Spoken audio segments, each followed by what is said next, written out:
New Japan Pro Wrestling's Power Struggle 2024 is what we are about to review here. A show that I am going to review with great excitement, with a good amount of joy. It is quite the departure from Royal Quest 4, which was, like 2 weeks ago or something like that, or a week ago. Wasn't it last weekend? Look, it doesn't matter. This is a completely different show. Here are the overall cliff notes. Okay, this show was really good. I'm going to use the word great a couple of times as we talk about this. I believe this is by far New Japan's best overall show that happened, and not just because it is very newsworthy, because it is. Oh, goodness gracious. It is very newsworthy. There's a lot of stuff to be talked about. And I think because of the fact that it's such a newsworthy show, that there's so much to talk about, I feel that we're losing in the quote unquote discourse the fact that this show was really good. Like, this was a more than solid. This was an enjoyable, highly entertaining pro wrestling card with some legitimately great matches on it that built to Wrestle Kingdom and Wrestle Dynasty in the meantime, while delivering just like great stuff. Like, if this is what we do on one of the big warm-up shows to Wrestle Kingdom, I'm sort of confident that Wrestle Kingdom is going to be a tremendous show. That's all there is to it. But the problem is that we have stuff happening on this show that feels controversial, or that people consider to be controversial, and it's removing what we really should be doing, and that's talking about how great of a wrestling show this was. We should be breaking down the matches. We should be talking about how the sausage was made in this circumstance here.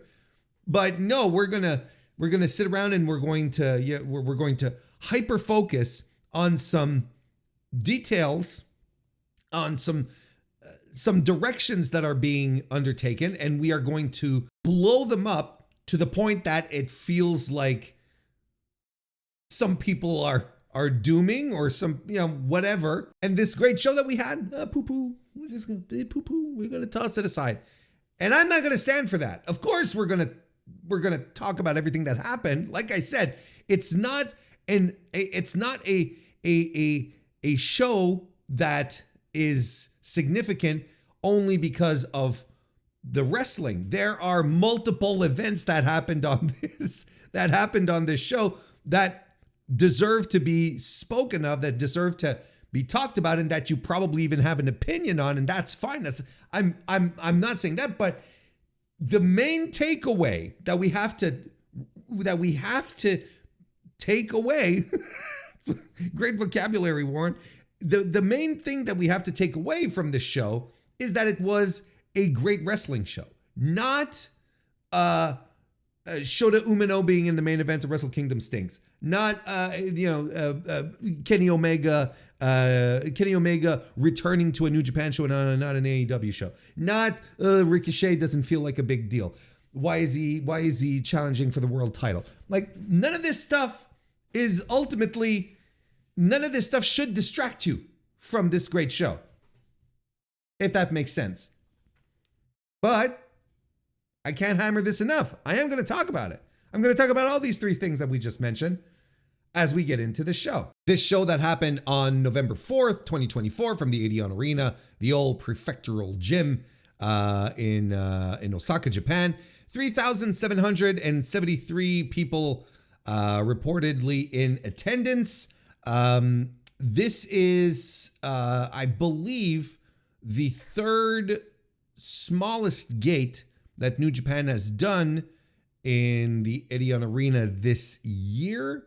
They've been here multiple times. They've been to the arena, I don't know, like 6, maybe 7 times, something to that effect. But this is the third largest gate that they've drawn. The first one being the New Beginning show in February, then the first night of the G1, and now this. So just shy of 4,000, which isn't bad, and especially considering how other promotions are doing in the building, in the very same building. So not a bad attendance. Should we be worried? Well, and et cetera. It's always the same question. But things here. This is my takeaway with the roster that they've set up now and the people that they have set up now, with Zach at the top and how things are shaking out with the downcycling of Hiroshi Tanahashi. Like, he hasn't. Yes, he's on his. Technically, he's on his retirement run, but it hasn't really kicked off. I feel like the retirement run is really going to kick off at Wrestle Kingdom this year when he fights Evil.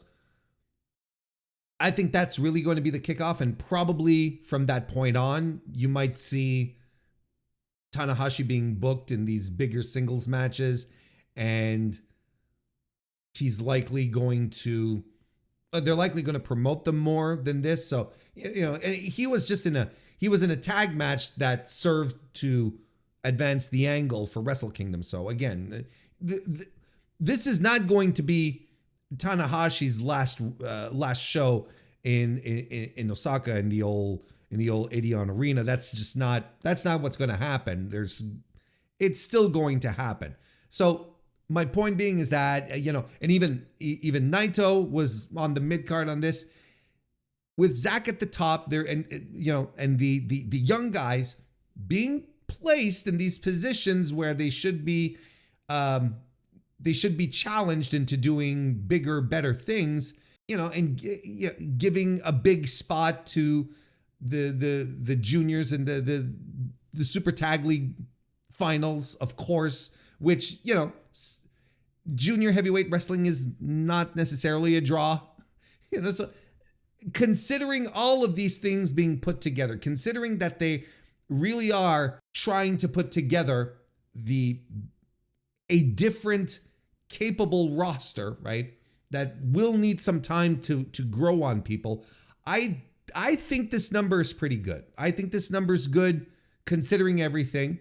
We're not tearing the house down. This isn't necessarily the best case scenario. This isn't necessarily the best case, or at least this isn't starting off the case for Zack Sabre Jr.'s Hall of Fame induction to the greatest. It's not starting off on the greatest footing, that's for sure. But nonetheless, I would say 3,700, almost 3,800, isn't bad. I don't think this is a bad number overall. Why don't we begin with the business end of the show, right? We'll start with the main event and go down from there. How about that? We'll do that little sequence because I don't necessarily want to start by talking about Ninja Mac and the DKC and Yo.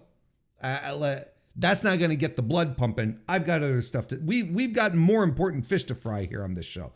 Zack Sabre Jr. successfully retained the IWGP World Heavyweight Championship by defeating Shingo Takagi in a tremendous match. Just a fantastic, tremendous match, as one would have preordained here, where in the match at the beginning, Zack Sabre Jr. has, he has majority control, right? He's doing Zack Sabre Jr. things and, putting Shingo in all sorts of twists. And, Shingo's doing his best. He's building up heads of steam to try and take down Zack, but Zack keeps breaking him down. He's twisting the neck. He's working the arms. He's weakening the knees, and the knees would be a significant component to the finish of this match. There weren't multiple finishes. There was one finish. It was the finish. And early on, there's this tremendous sequence between them both where they're just dropping each other on their heads. There's a big lariat by Shingo that follows. Zack Sabre Jr. Reverses out of Made in Japan. and into a lock. But then shortly thereafter, Shingo hits a Made in Japan, and that connects. Afterwards, Zack Sabre Jr. Starts working the knees a little more. Twisting snap suplex by Shingo, stays in control, and Shingo at some point locks in a sleeper hold and does it with the hooks synced in, just to make sure our boy stays in place, right? Just to make sure Zack Sabre Jr. doesn't go anywhere. And Chris Charlton screams out, "This is how Shingo Takagi defeated Zack Sabre Jr. 16 years ago, or whatever the fuck, back in 2009 at the 16 karat gold tournament WXW." And I'm like, okay. I will never fault someone for preparing, right? That's the nature of being a play-by-play person, of being a color commentator. You have to prepare. That's fine. But no way in hell did Chris Charlton pull that out of, no way in hell did he just pull that out of the air. He's like, yes, I remember. No, like, he knew this was coming. He had it ready. By the way, Shingo Takagi won the tournament that year. Do you know who he defeated in the finals? I'm glad you asked. He defeated Drake Younger. Holy shit. Talk like how much things have changed since then. It is just bonkers. And after Zack gets out of the predicament, of course, lands a Zack driver and into a leg lock. And this lock that he has cinched in, Shingo does a tremendous, and I mean a tremendous job selling it. Like, it looks like the most painful thing in the world. Shingo's in panic mode. He's trying to reach the ropes. Zack is in control of the ground. Like, there's nothing he can do. It is fantastic. Shingo eventually also afterwards lands a Zack driver of his own. He goes for Last of the Dragon, and I love this so much. He goes for Last of the Dragon, and as he's lifting Zack goes right after the knees. He starts striking the knees. And so Shingo eventually is able to lift him up, lands the move, but can't cover because his knees give out. His knees are in pain. I love that so much. Just a little attention, a little detail that just made this feel logical. It just came together. It made a lot of sense. Zack Sabre Jr. then lands a German and the PK, but Shingo kicks out at 1. Shortly thereafter, Zack does lands a final Zack driver and wins the match. Absolutely phenomenal match. Exactly the kind of match you would expect from both these guys, who are just world-class, top-notch, some of the best pro wrestlers in the world, giving you some of the best pro wrestling you'll see. It's just as simple as that. What a fight. It's so good. 4.5 stars. Zack is so compelling and great, and he is at the height of his powers, and Shingo is tremendous. Look, we can always lament that it's a shame that Shingo is no longer being pushed in New Japan, and probably that ship has sailed. But the guy delivers 100% every time. Shingo cannot have a bad match. It's just tremendous stuff. After the match, Shota Umino shows up, and he comes out to challenge Zack Sabre Jr. for the World Heavyweight Championship to a chorus of boos once again. Like early on in the evening, he gets his cheers and he slaps hands and, does the babyface shtick, and he comes out at the end and people are happy to see him. But he comes out at the end and people reject him.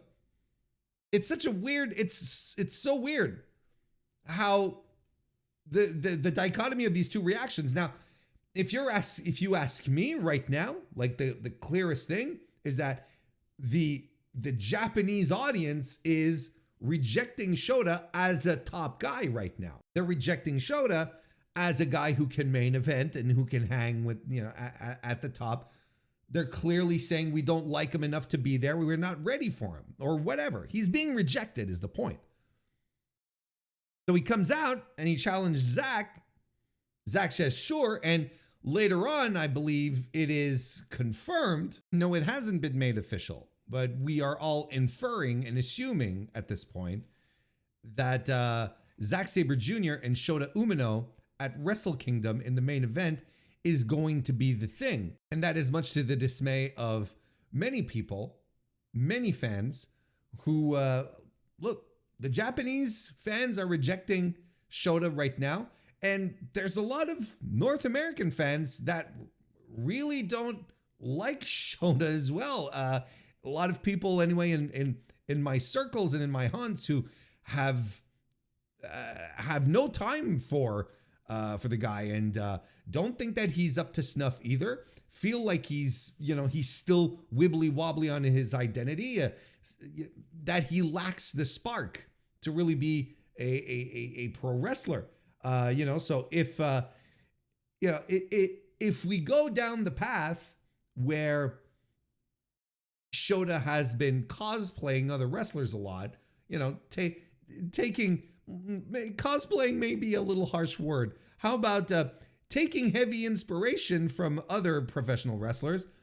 He's got the Jon Moxley stuff. He's got the Hiroshi Tanahashi stuff. For a while, you could argue it had a little flavoring of Okada in here. Well, if he's going to turn heel and then have to go do the excursion to come back as a heel, basically, then we'll be cosplaying Naito and we'll have come full circle with the guy with having borrowed from some of New Japan's most influential and important pro wrestlers. So we might just come full circle on that one. And quite frankly, at this point, like if I'm Gedo, I'm asking myself, should I do it? Should I give it a shot? Because otherwise I'll just risk the opposite. Maybe I should just send him off. Maybe, you do the Wrestle Kingdom thing and he hits the bricks. He goes off, spends some time elsewhere. If you really wanted to push hard on the Naito thing, you have him go to Mexico, right? You have him go hang out in CMLL for a year or so, and then he comes back and he's developed himself a personality. He's developed himself, maybe he's even developed this fire that people say that he's lacking. Now, I always feel like I'm on the softer end of things when a pro wrestler starts being ganged up on by fans and people online, like Adam Cole, for instance. I'm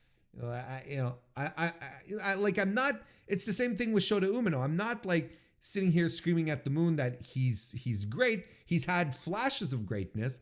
I think he's had flashes of greatness because he's wrestled in the matches that he's wrestled great people where you're like, well, of course you're going to have a great match with so-and-so. I thought his match with Gabe Kidd at the G1 this year was absolutely phenomenal. And I think that's a credit to both guys, actually. But I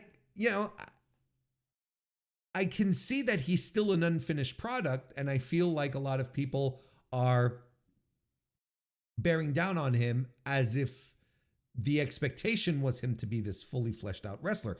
Then again, I can't blame these people to feel the way they do because New Japan is presenting him as the next big thing, like the savior or whatever. So when there's other guys on the roster, other young guys on the roster who have shown more fire and more determination and more of, of that feeling than Shota has. So I'm not necessarily ready to cast him aside, but I'm also on the side of, is he really ready for a big spot like this? Is he ready for a main event at the Tokyo Dome against Zack Sabre Jr.?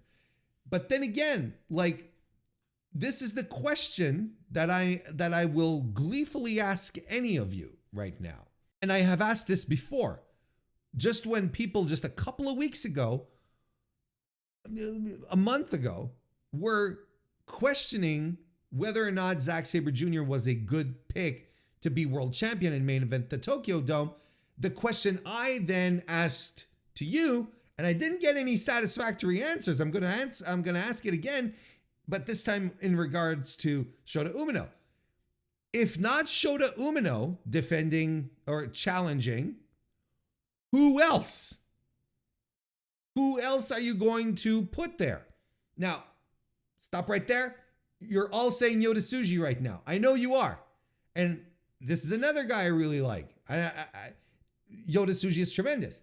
But in my very, very simple but yet based opinion, especially if you've listened to some of my recent reviews when it comes to New Japan Pro Wrestling, I believe that that Yota Tsuji is a vibes wrestler. I think that's his destiny. I don't think he's going to be a work rate guy. I don't think, because we haven't seen the big work rate match. We haven't seen the match where Yota Tsuji runs in and just tears the house down with his skills. I think he's going to be a perfectly competent, good pro wrestler. Don't want to say just competent, but he will be competent and good pro wrestler who's going to live off of his vibes. And maybe once in a while, when the time comes, he'll bring out the big match. He'll have the big match.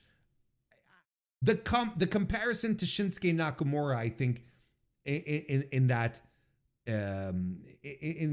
mindset, where Shinsuke, big charisma, huge crowd connection, big time guy, but wasn't a 5-star machine, right? Wasn't a guy who would just generate these tremendous matches every time. Good matches, good wrestler, but was a vibes guy. And I think that's what Shota is. Now, you could absolutely make the argument, I would prefer to have a vibes guy than Shota Umino. And okay, sure, yes. But I also think Shota is a better worker than Yota, despite it all. Look, if you would have preferred passion in your main event, and who doesn't, but someone that could inject energy, feeling, I think you're better off with Shota. But I think the match isn't as interesting. I don't think the end result is as interesting. And personally, I would much prefer to see Shota Umino in a sink or swim type of situation. And I think this is what they're willingly doing with him. Willingly putting him in a position where they're just throwing him into the deep end and they're going to see what happens. And I don't have a problem with that. And people think that the show was not going to draw because of this. That's the other thing. That's the other thing. It's like, oh, I've seen the comments. But from what I'm gathering, Wrestle Kingdom this year is on par to be selling more tickets than the past 3 Wrestle Kingdoms. So, and they've been selling before the show was announced. And we're not even done. They were selling before any matches were announced. Now we're starting to announce matches, and they still have some in the chamber. The more we're getting closer to the show, the more I'm convinced they're doing Tetsuya Naito versus Hiromu Takahashi. I think we're finally doing that match. I think we're finally there. Might be a little too late. That's a discussion for another time. But if you're looking for a match that's going to draw, there you go right there. There are no more guaranteed draws right now in New Japan outside of Tetsuya Naito. And you can't put Tetsuya Naito in main events and expect him to deliver main event calibers anymore. We have to be realistic about it. You still put him on the show because it's fucking Tetsuya Naito, but he can't be in the championship main event position. Although I have heard arguments in regards to putting Naito versus Hiromu in the main event nonetheless, which is compelling, don't get me wrong. I'm very excited to see how all this shakes out.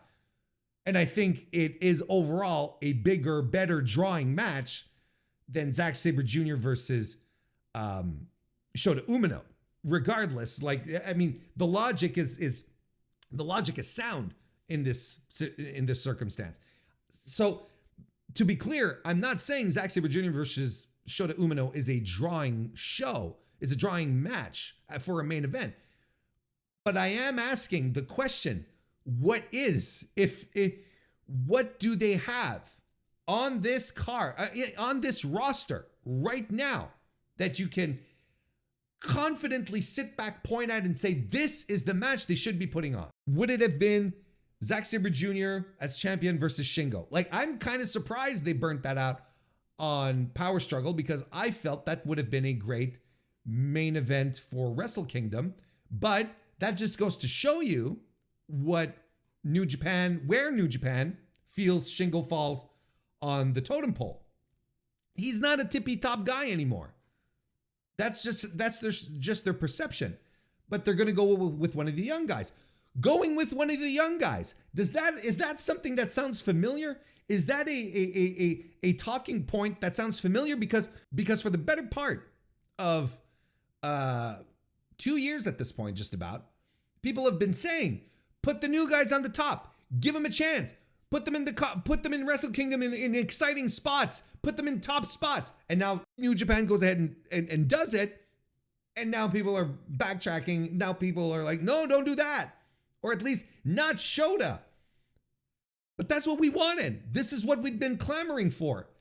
2 years ago when we had the G1 where all the new guys were put in the one same block and Sonata blew through everyone, we were all wondering what they were doing.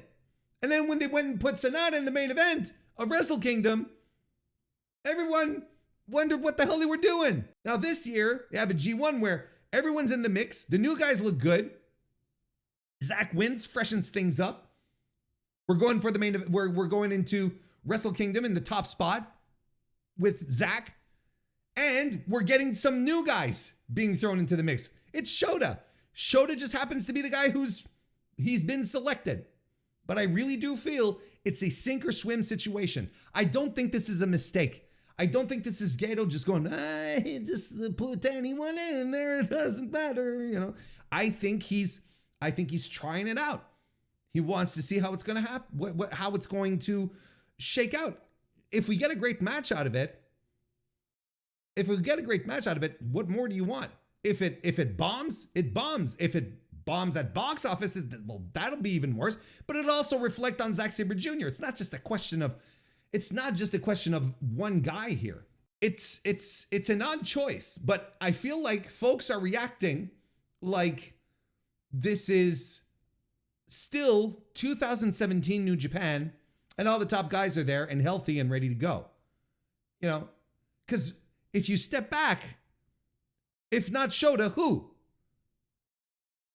Anyway, Shota, after doing the challenge, takes his leave, walks away, and then Ricochet shows up. His music, I'm still like confused and at a loss for words. Where I'm like, that was something I was not expecting. That was not something that I was expecting in any way, shape, or form. His music hits on the LED screen, and that of course distracts Zack Sabre Jr. because wrestlers and shiny things, which allows Ricochet to attack him from behind, he runs in through the audience and attacks him from behind. He actually does like a springboard maneuver, right?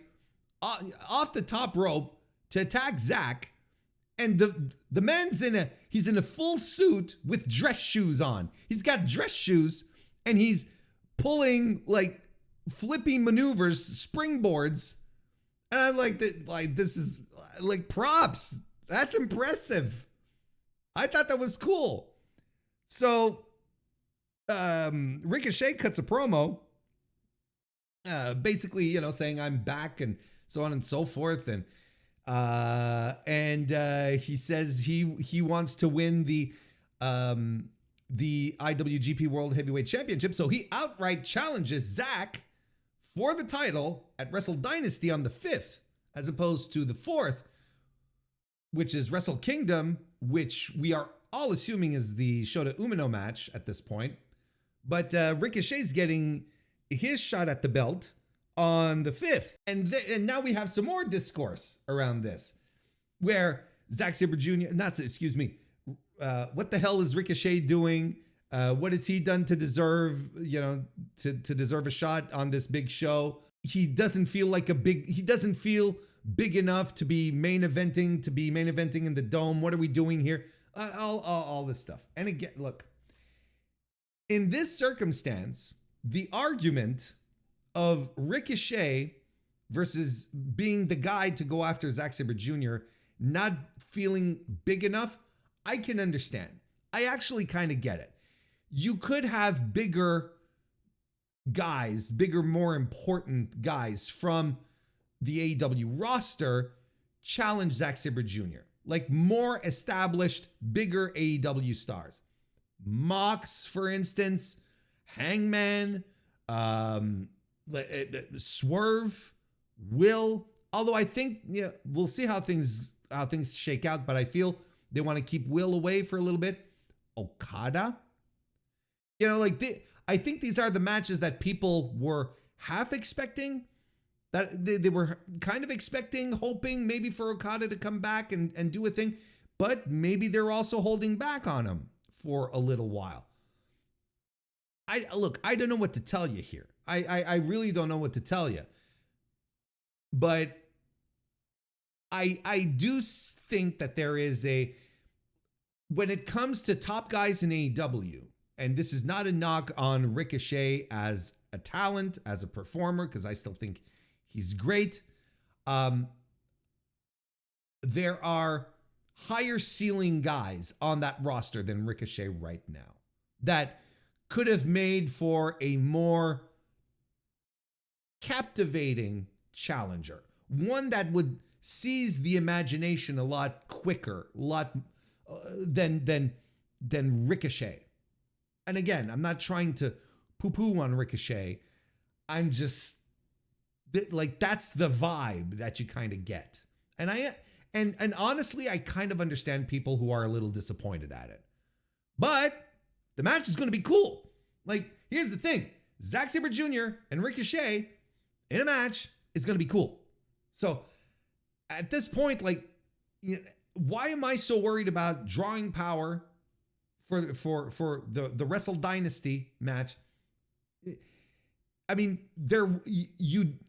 I'm worried to the degree of wanting New Japan to do sound business decisions to draw people so that they can have big gates, big houses, and continue being financially healthy and solvent and be able to pay their wrestlers and stop asking everyone to take pay cuts all the time because the houses aren't good anymore.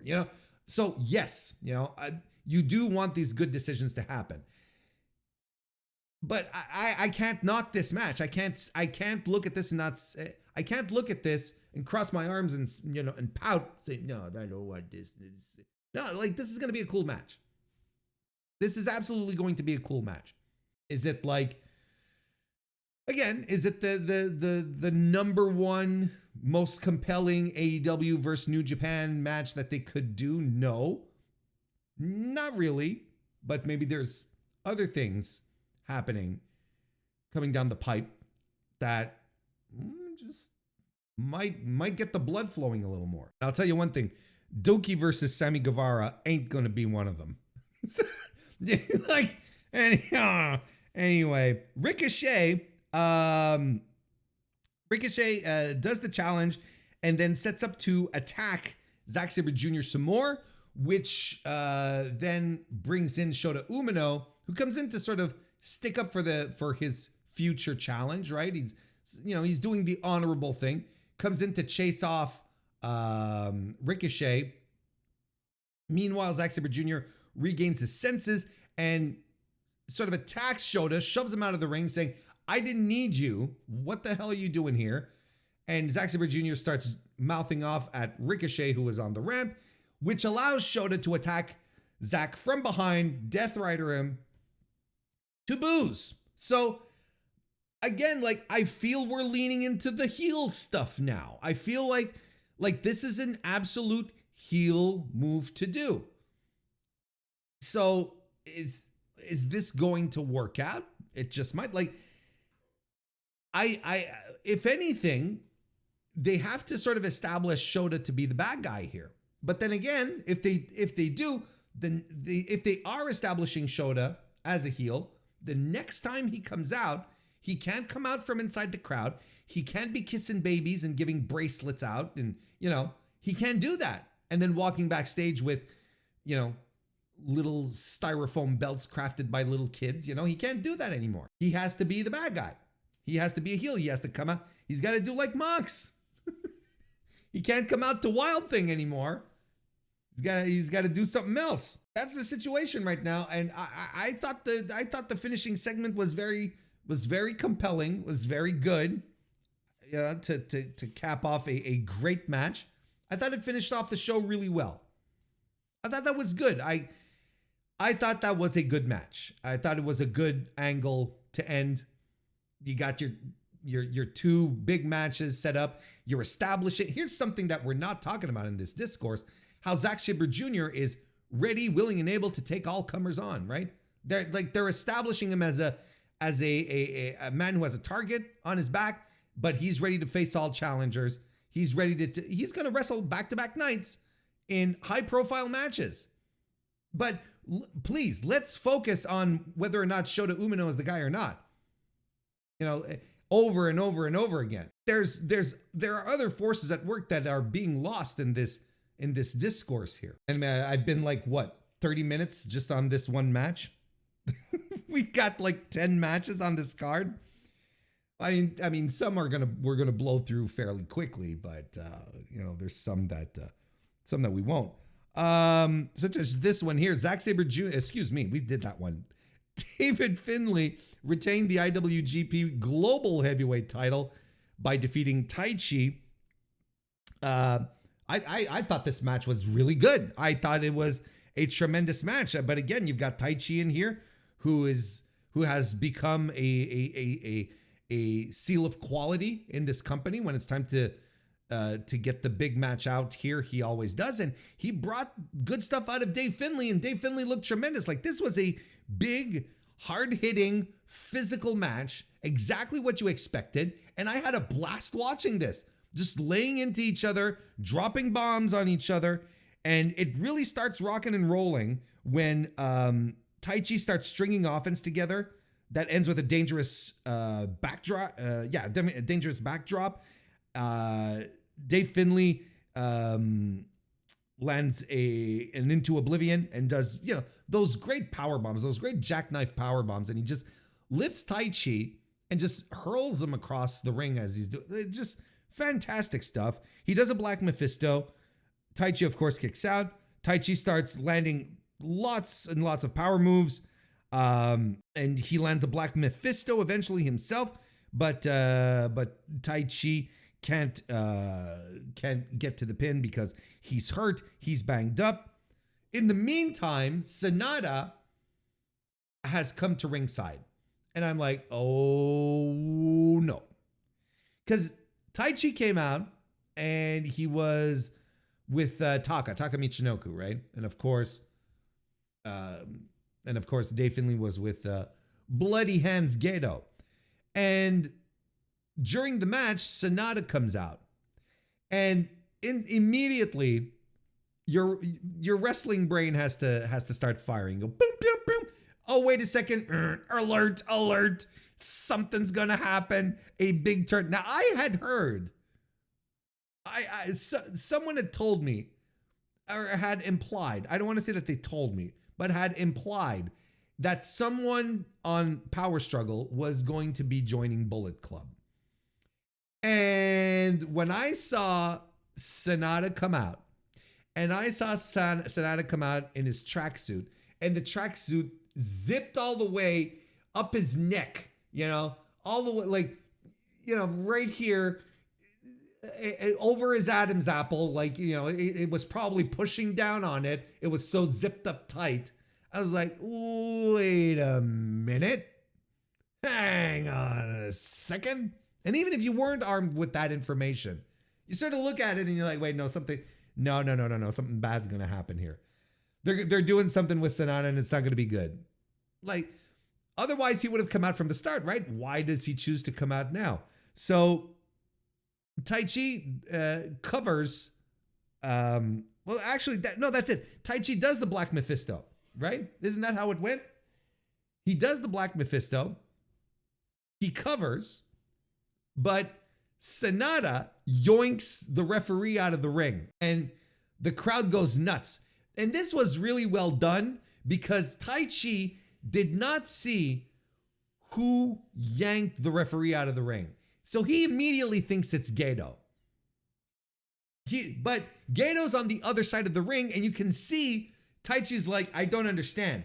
How did you do this and then carry your old lazy carcass, your old frail lazy carcass all the way around here? I don't understand that. All the way to the other side of the ring. It doesn't make sense. You can see he's having trouble processing the logic of what just happened. So, and eventually he just turns to Sanada, who's standing there, and Sanada just raises his arm and to his neck and unzips the tracksuit to reveal a War Dogs t-shirt. And that, sends Taichi into a tizzy, and everyone in the arena is booing, and a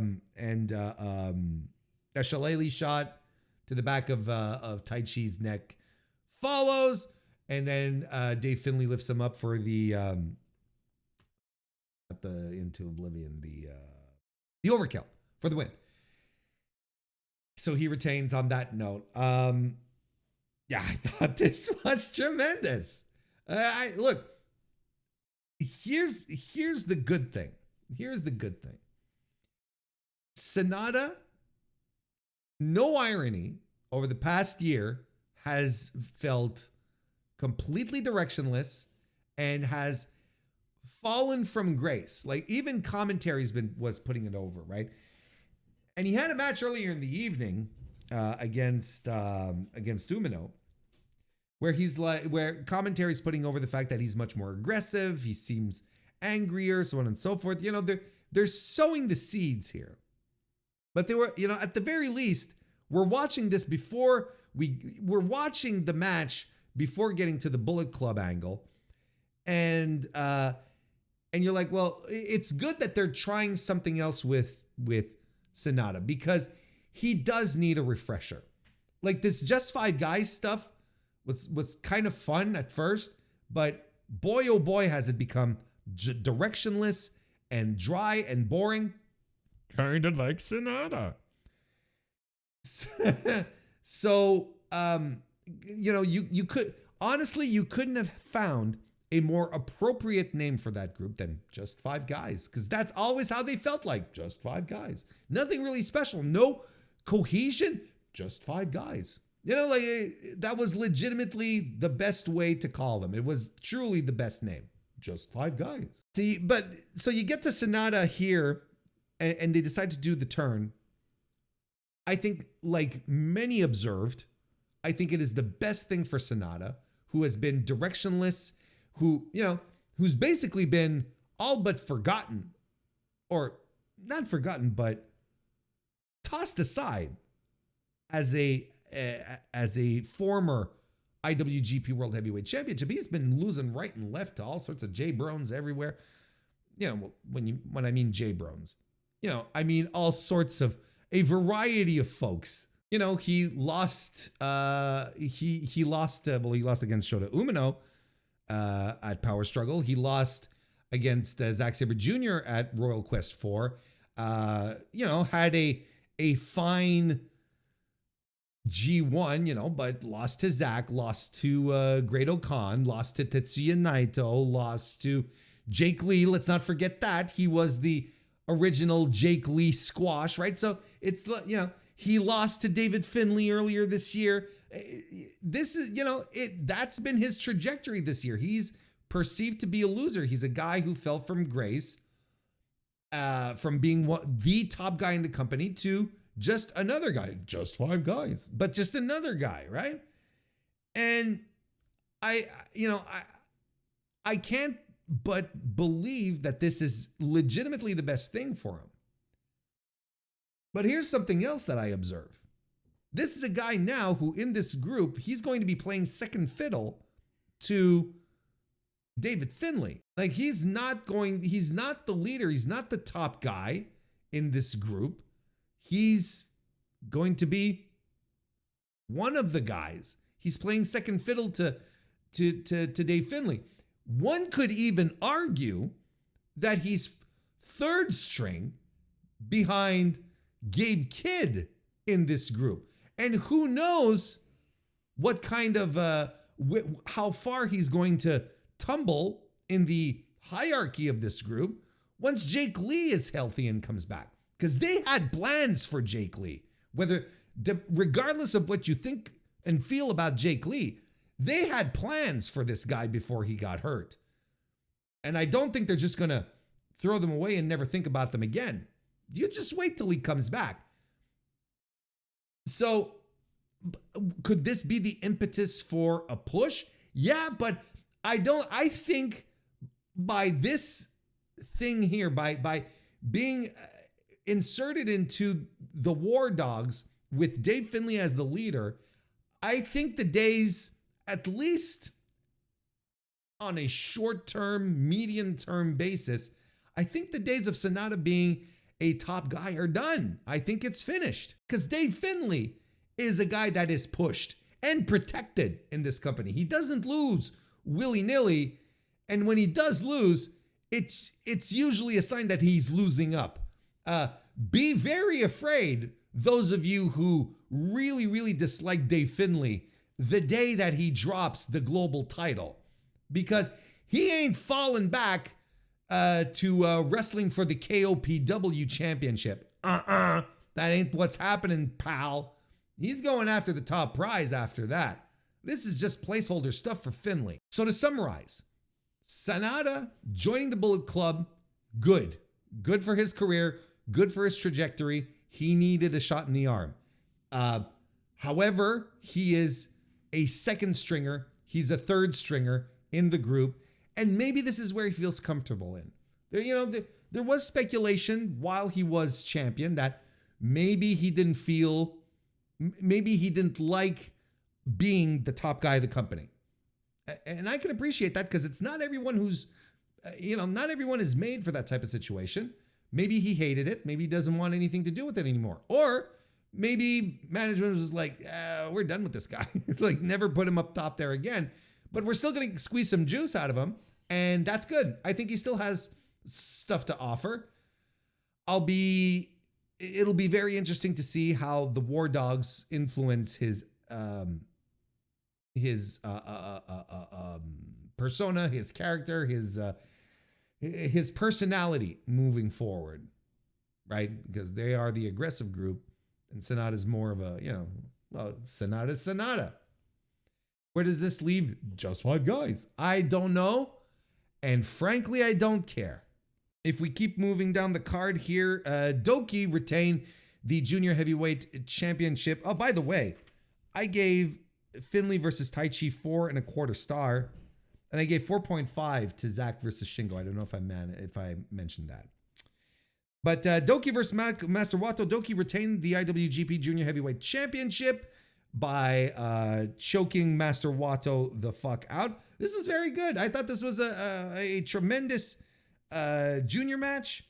I love how they recounted the history between Doki and Master Wato all the way back to Wato's debut when Doki attacked him, establishing this as a full-on rivalry that these guys have a deep professional dislike for each other, and that Master Wato needs to overcome.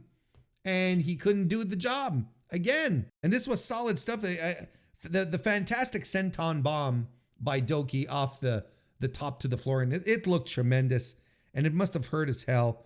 Back in the ring, Master Wato lands the TCD, and there's a great sequence of ins and outs between them both. Ends with a dragon suplex. Kicks by Wato, suplex de la Luna by Master Wato. But then the match slowly comes to an end when Doki locks in the Doki Choki. I know it has another name, but Doki Choki is much more fun to say. Locks in the Doki Choki. Master Wato has this incredible struggle segment where he's trying to get out, and he manages to like briefly escape, but Doki is on top of it, just locks him back in a couple of times. He does this twice, and Wato is trying his best to stay out, but to get out and to stay alive in the match, but he just can't. Doki just like cinches in the chokey, and Wato just the referee stops the match. I love this finish. I love the finish. This is something that happened multiple times on this show where I'm sitting there saying, I love the finish. I love the finish to the main event, with the last of the dragon thing and Zach punching the knees or kicking the knees, striking the knees. How about that? and here Wato trying to struggle out of the Doki Choki, and just he does his best, but he can't. And I thought that was fantastic. Just an extraordinary, finish to this. Great drama, good match, very good match on top of that. I gave this 3 3/4 stars. Just fantastic stuff. Just a great, a very good juniors match between these two guys here. But after the match, because there's a lot of that happening on this show, El Desperado shows up. Chris Charlton signaling that we weren't supposed to see him after the historic crossover show. Well, suck it, Charlton. He's showing up tonight. It was another nice surprise, and he cuts a fired up promo. Very, very fired up promo. Comfortable. The El Desperado being El Desperado. And amidst challenging Hiromu, saying, you're next, buddy, or something to that effect or whatever, he challenges Doki to a match at Wrestle Kingdom. Doki, of course, accepts, or Doki says, yeah, let's do it at Wrestle Kingdom. It doesn't matter. They set up the match for Wrestle Kingdom.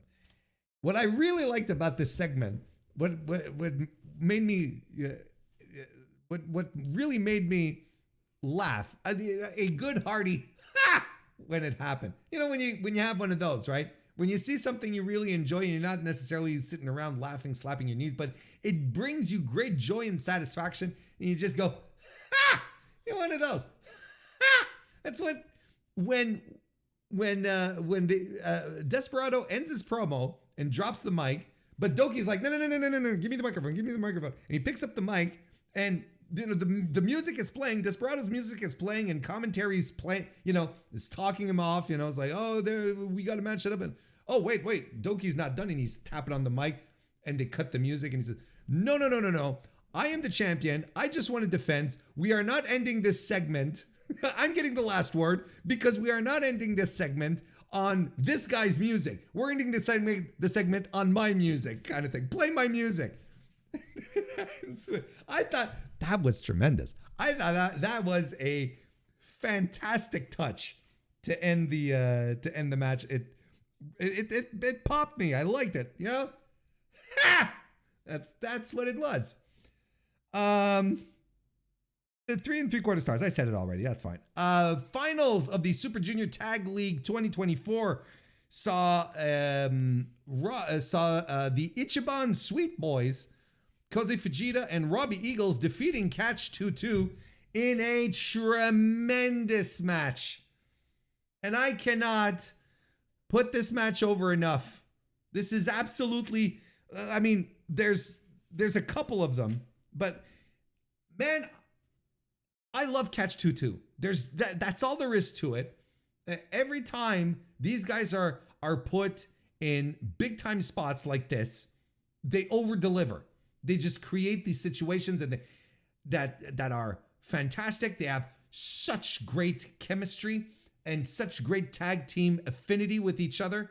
Like, it just blows my mind every time. I know it's cool to not like TJP, but quite frankly, TJP just might be low-key one of the best wrestlers we have had in this generation. But he's never going to get his props because of vaccine talk, right? Which, does in fact, I don't agree with it. But if anything, I have to be able to separate how I feel about, whatever dopey conspiracy theories he wants to adhere to versus his in-ring work, which is fantastic. And I sincerely believe that he's going to go down in history as a guy who should have gotten more flowers than this. He is a tremendous pro wrestler. Francesco Akira, still to this day, one of my favorite juniors in New Japan. He's a top 3 guy for me. I fucking love Francesco Akira. Then you turn around and you got Robbie Eagles, who is phenomenal in his own right, and then Kosei Fujita, still fresh out of the dojo. Fresh out of the dojo, right? You know what I mean? Like, fresh out of his graduation, and kind of the wild card in this, where you're like, how is he gonna perform here? Well, he's gonna be great because he's surrounded by greatness, and greatness elevates everyone. This match was fantastic, fast, creative stuff, great moves. There's this great stretch where Fujita is attacking TJP, and TJP is giving him so much, and Fujita is just gobbling it up. He's being tremendous in this sequence, which was preceded by some fantastic submission work by TJP. They're the Katsu2 guys early on. They do their finisher, the what do they call it again? The Leaning Tower, right? Yeah, that's what they call it, the Leaning Tower. And they're setting up to do it, and Robbie Eagles breaks it up by doing a springboard Rana to take fucking Francesco Akira out from the top rope. Just like bonker stuff, and it's not even the most compelling stuff yet, right? They eventually start kicking out of their tag team finishers. The TMDK guys, they hit the Sweet Buster, and Akira breaks up the pin. The Katsu2 guys land the Leaning Tower. Kosei Fujita breaks up the pin, and they go into a final sequence, which is one of the most dynamic, exciting, and creative final sequences I have seen in pro wrestling this year. And I am not even, it's not hyperbole, and I'm not overhyping it. It is legitimately one of the absolute fucking best finishes you will see in pro wrestling this year. I felt it in my bones. They're faking out each other on moves. Like throughout the entire sequence, you think they're going to do something, but they fake out, they do something else, or they avoid and they transition into something. They're sliding in and out of moves, counters, pins, reversals, like until Eagles until Eagles does one of these, wacky submissions where he uses his whole body to get the pin. I think it was on TJP, and it sort of arrives out of nowhere, but in this crescendo of stuff happening, and everyone's on their seat. Everyone's on the edge of their seat because everyone is already on their seat. So they move forward because they're excited, right? They're on the edge of their seat. Warren and the place explodes. Like just a tremendous finish. I still have goosebumps thinking about it. This is a 4-point star 5 match. I am wondering as I'm talking about it if I'm not going to jack it up to 4 3/4. I think I am. We're going 4 3/4 stars on this. That would make it my match of the night, and I am not even embarrassed about that. Like there's no, it was just I adored this finish. This is a must-watch match. It is built so perfectly. A sprint of a 15-minute match. Like, the conditioning on these dudes is amazing. I don't know what else to say. It was a phenomenal match. Just phenomenal stuff. Great ending to Super Junior Tag League. Are you looking for my thoughts on Super Tag League? What did you think about it, Warren? Oh, thank you for asking. I didn't watch it.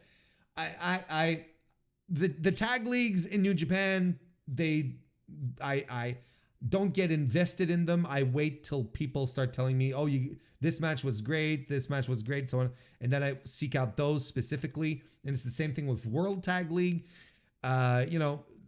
New Japan doesn't care about its tag team divisions. Why should I? Just as simple as that. So, but when we get great matches, I don't care what your weight class is. I don't care what your weight class is. I don't care whether you're in a tournament or not. If you've got great matches and I'll be entertained, I'll watch them and I'll enjoy them and I'll jump up and down if they start breaking my mind. No, this was absolutely phenomenal. I don't know if I'm the high man on this, but this match was absolutely fantastic. I think this is the match of the night. I think it's the match of the night. I think Zack and Shingo was a close second, very, very close second.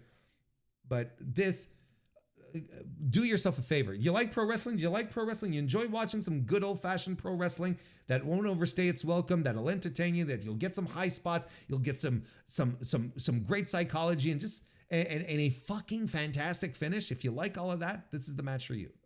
Go right ahead and watch it. Go, do it. And after the match, the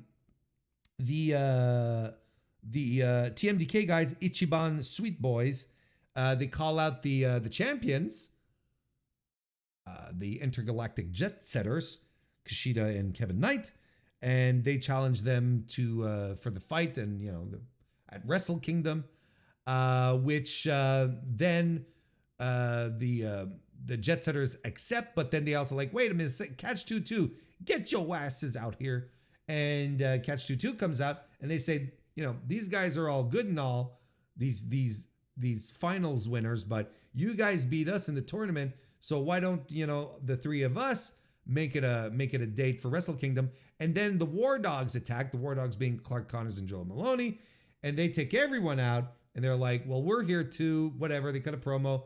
So basically, what we're going to be getting at Wrestle Kingdom is the antithesis of what I enjoyed in this match here. That is a four-way where a couple of undeserving teams are here. I mean, look, here's the thing. The argument right now is, oh, well, doesn't this reduce the significance of TMDK winning the Super Junior Tag League this year if they have to share their tag team title shot with two other teams? And I say yes, but also who cares? It's the Super Junior Tag League finals. Who cares? Like, it's okay. If they were doing this with the G1, yes, I would absolutely be up in arms and I would be having conniptions. But it's the Super Junior Tag League. Again, I ponder the question upon you. Who cares? Let's see, what should we do next? Well, just before the Super Junior Tag League finals, Kenny Omega came out for his scheduled appearance on the show, and he had a tremendous reception from the Osaka crowd. People chanting his name. He even had to delay the start of his promo a little bit. People were really into it. You can tell that the Osaka crowd, anyway, were very, very excited to see him back. And he cuts a promo in majority in Japanese. Of course, Chris Charlton was translating as best he could as we went along, basically calling, saying how great it felt to be back, so on and so forth, and being Kenny. And ultimately, he says that, if and when he's ready to come back, he wants to come back in a New Japan ring, because New Japan will always be home, and it will always be home, and will always be the best professional wrestling in the world. Don't worry, we'll get to it in a second. And essentially, he lays out a challenge where he says, "I don't know who I'm facing yet, but I'm probably going to come here to fight one of these new guys that you have hanging around in New Japan now, and test myself against one of this new generation that I keep hearing about." And has a very affable, very fired up promo as well. Does his catchphrase, and he leaves, only to be attacked backstage by Gabe Kidd. We are told that Chris Charlton I have just been told that Gabe Kidd has attacked Kenny Omega. I haven't seen the backstage comments because I'm recording this pretty much immediately after having watched the show. I watched it on Monday, on the 25th. But I wanted to get this all settled and out of the way. But I'm sure there will be footage of that happening. So it would appear that Gabe Kidd is the guy. So let's get this out of the way first and foremost. I think it's a really good idea to put Gabe Kidd in this spot. I think Gabe Kidd is having an incredible year. I think Gabe Kidd has silenced a lot of detractors that he had with the year that he has had. I think he had a tremendous G1. He has shown that he can show up in big match when it's time for the big match. I think he's shown up, and he has developed and matured into a character that is still very much, the madman, but more focused, not as spread out and brain-addled, I guess would be the best way to put it. He's been phenomenal this year. I think out of we keep talking about, when we talk about the new guys in New Japan, we always talk about Shota, we talk about Yota Tsuji, we talk about Narita and Yumera and Oiwa as well. But Gabe is always on, for some reason, he's always on the periphery, probably because he's a gaijin, but he's always on the periphery, and yet he has ingrained himself as someone who is very significantly important to this future vision for New Japan. And I think he wants to be a part of that. And I think he feels like he has a home in New Japan. Now, if they're serving him up, when I say they, I mean the bookers, AEW, New Japan, if they are serving him up to Kenny Omega on his return match, folks, that is a vote of confidence for Gabe Kidd. You can't see this through any other lens, I believe. This is an absolute vote of confidence for Gabe Kidd, that he is going to be able to tussle with Kenny and hang on his level and deliver a great match, because that's what people are expecting out of a Kenny Omega match, and especially on a return match. Now let's talk about this return match that is happening on New Japan soil, not in an AEW ring. New Japan is getting the Kenny Omega match back, the first Kenny Omega match back, not AEW. What? I get, poor booking by Tony Khan. It is just despicable, awful. No wonder companies in the mud, etc., etc. That's what I would say if I didn't have. That's what I would be saying if I were a complete fool. If I were a fool, that's what I would be saying. But contrary to popular opinion, I am not a fool. I want you to think about something here. I want you to remove yourself from the wrestling bubble where everything is always connected, that you and I spend our days thinking about and looking in the, reading through Discords and X the Everything app and whatever. I want you to think about this in a completely different way. One that is not poisoned by weird analyses, okay? How does Kenny Omega having his first match back be in Japan be a bad thing for AEW? How is this going to impact AEW? I sincerely believe that AEW fans are going to be excited for Kenny Omega's return to AEW, regardless as to whether or not he had a match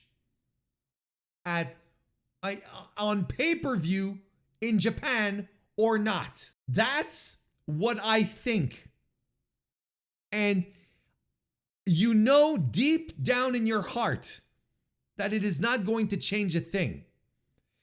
People are going to say, this is some of the things that I've heard. He's not going to pop a rating when he comes back because he's already had his match. People are not going to start tuning in because he's back, because he already had his match. You realize how insane that sounds? Because he has one match in Japan on pay-per-view, suddenly this immediately means that everything is going to be negated for his return on free American television. Well, free as long as you pay for cable, but you know that the point remains. You're not paying extra for the show. It's such a weird take. I don't understand it. How one becomes detrimental to the other in this circumstance makes no sense to me. In completely different markets on top of that. And I am pretty confident that Kenny Omega is going to return to AEW before going to do the match at Wrestle Dynasty. Because they're going to want to hype that match too. Because you know what? Why would they want to hype this match? I'll tell you. Because it's co-promoted. It's a co-promoted show. AEW's name is up there. It's a co-promoted show. So of course they want this to be a success. Of course they want this to, they want the Japanese show to work. And it will have no impact as to the level of excitement that people will feel for Kenny Omega's return. Kenny Omega's fans are going to tune in to AEW to see him back on his first night, just like they'll be excited to see him on pay-per-view in Japan if they shell out the bucks for it. That's a whole other. How many people are legitimately going to have this thought process? Oh, well, I'm not going to watch Dynamite this week because Kenny Omega already had his first match in Japan, so why would I watch it? That's just nuts. Like, it doesn't make sense. Oh, I probably won't order the next pay-per-view because Kenny Omega has a match on it, but he already had a match in Japan. Like, again, this is nuts. His first match back in AEW is going to be a big deal regardless. It's going to be the biggest deal, in fact. And they're probably going to line up a big opponent for him. They're probably, if they're smart, if Tony Khan is smart, he's going to build up Kenny Omega versus Kazuchika Okada. He's going to give us the MSG main event that we were cheated out of. Because of the COVIDs, right? He's going to give us that at whatever fucking pay-per-view he wants. And then are people not going to tune in because, he's already had his match in Japan? It's a bit of a bird brain take. And there's people that I really like who had that take, and no disrespect to them, but I think it's a bird brain take. It baffles my mind as if it's this, as if we're back to dooming again. We're back to dooming. And people say, oh, you're struggling to fill houses. You shouldn't be sending your main eventers doing their first match back from injury in Japan. It's an entirely different territory. You're telling me that you won't be able to sell a few more tickets on Kenny Omega's first show back in the United States, or North America for that matter, you think you're not going to be able to do that because he had his first match back in Japan? Now, I would be having an entirely different conversation with you if Kenny Omega had his first match back on a New Japan Strong show, like in Lowell, right? Massachusetts. And that's his first match back. Then I'd be like, yeah, you know what? This is kind of lame. Now you're sort of burning the opportunity because you're in the same market as AEW's in the same market here. Why wouldn't AEW want to keep that to generate interest for its own show and get more people to come in? No, you get your match in Japan. You hopefully it'll be, and likely will be, a great match, so that if anything, we'll get people more hype. The reaction button, the doomer alarm gets set off so quickly when it comes to AEW. I don't understand it. This perception exists only with wrestling-brained people like myself, who, yeah, that's all they focus on everything, and see all the connections, but sometimes are just unable to break apart the filaments here and realize, well, yeah, you know what? It doesn't really matter. It's not going to come together. And I think this is going to be a moot point regardless when Kenny Omega, over the course of the fall, shows back up on AEW television regardless. And he just might have a match at Full Gear. He might. I'm not saying he will. I'm saying he might just have a match at Full Gear. And I wouldn't be surprised. And I love how, Tony Khan would hype it. Here's the thing. Tony Khan would not. You're thinking Tony Khan would hype the return of Kenny Omega? No, he dropped that as a surprise. Instead of doing the logical thing, which would be Kenny Omega returns next week on Dynamite to get some little ratings juice going. No, he just saved that as a surprise and wouldn't announce it and doesn't care for, selling any more tickets or whatever. And just like, nah, that's fine. That's something that's plausible, that would actually happen. That, I believe, would actually happen because we have history. We can point back to booking history with TK to see that he would actually pull this kind of stuff off.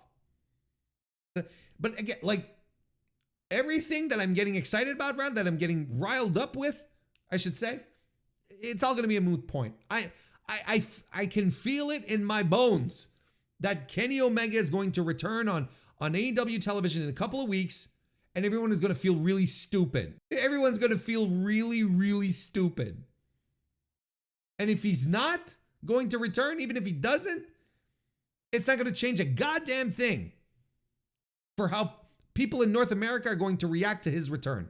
They're not going to be any less excited. They're not going to be not purchasing tickets to see him live on his return match. Let's get real here.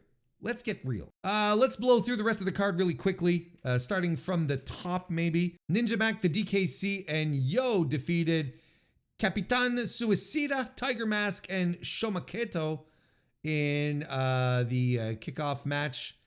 That's fine.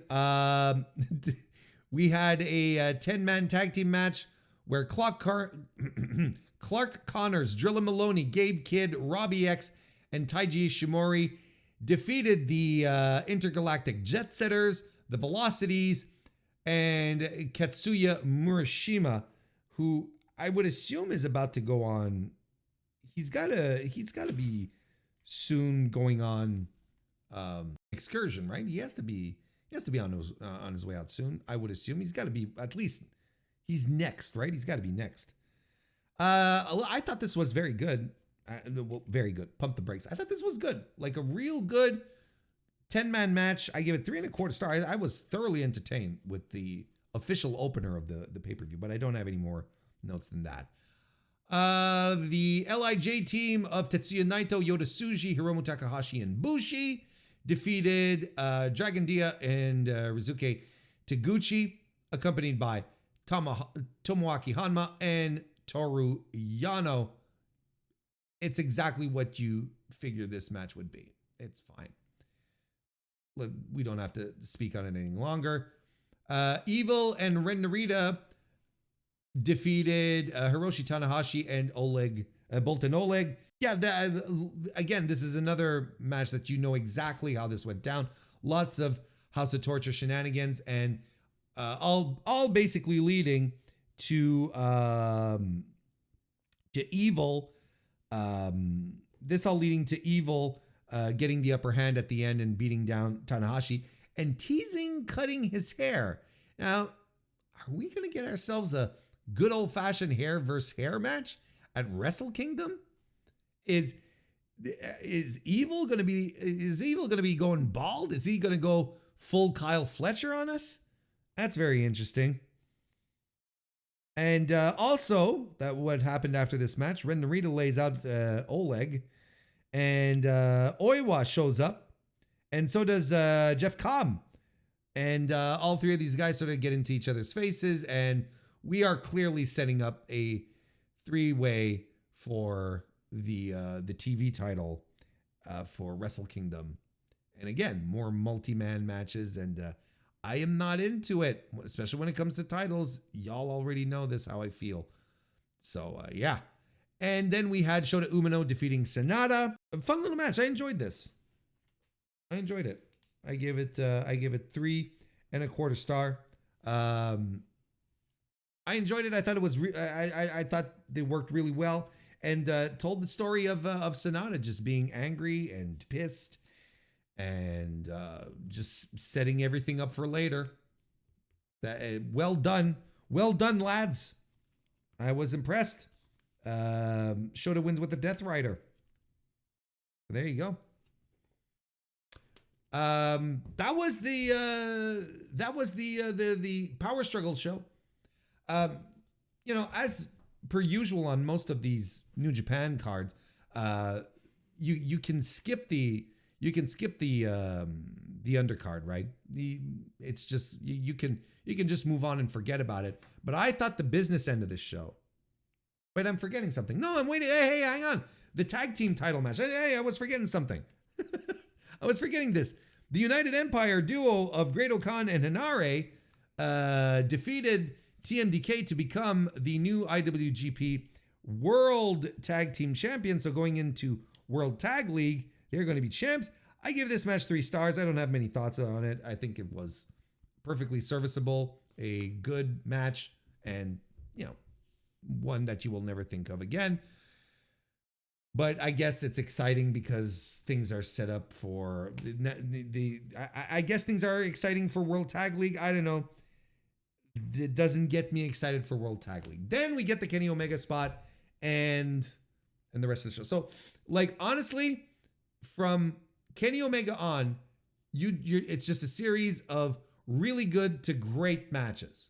So if you just want to watch the whole, just that part, you've got easily 4 matches that will thoroughly entertain you. But up and down, the undercard, you want to see the stories, you want to see everything happen. Go right ahead, but I thought this was a really great show overall. I think I was saying very good at the first when we opened it. I'm just going to go out with great. I think it's New Japan's best effort this year, without a doubt, actually. Lots of things happening, exciting stuff, and just some quality matches. As soon as the Super Junior Tag League finals kick in, you just have some tremendous matches. Great card. I highly recommend it. Enjoyed it. And I hope you do too. New Japan Power Struggle 2024. That's the review.